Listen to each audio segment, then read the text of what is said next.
شروع اللہ کے نام سے جو بڑا مہربان اور نہایت رحم کرنے والا ہے۔ السلام علیکم۔ ابو ہریرہ رضی اللہ تعالیٰ عنہ بیان کرتے ہیں، رسول اللہ صلی اللہ علیہ وسلم نے فرمایا، جب میت کو قبر میں دفن کر دیا جاتا ہے تو سیاہ فام نیلی آنکھوں والے دو فرشتے اس کے پاس آتے ہیں۔ ان میں سے ایک کو منکر اور دوسرے کو نکیر کہتے ہیں۔ پس وہ کہتے ہیں، تم اس شخص کے بارے میں کیا کہا کرتے تھے؟ تو وہ کہتا ہے، وہ اللہ کے بندے اور اس کے رسول ہے۔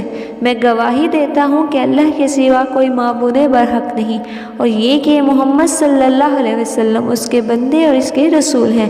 وہ دونوں فرشتے کہتے ہیں، ہمیں پتہ تھا کہ تم یہی کہو گے۔ پھر اس کی قبر کو طول عرض میں 70 ہاتھ کشادہ کر دیا جاتا ہے۔ پھر اس کے لیے اس میں روشنی کر دی جاتی ہے۔ پھر اسے کہا جاتا ہے، سو جاؤ۔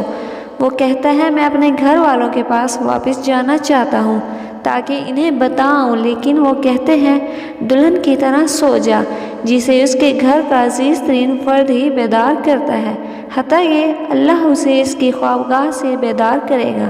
اور اگر وہ منافق ہوا تو وہ کہے گا، میں نے لوگوں کو ایک بات کرتے ہوئے سنا تو میں نے بھی ویسے ہی کہہ دیا، میں کچھ نہیں جانتا۔ وہ فرشتے کہتے ہیں، ہمیں پتہ تھا کہ تم یہی کہو گے۔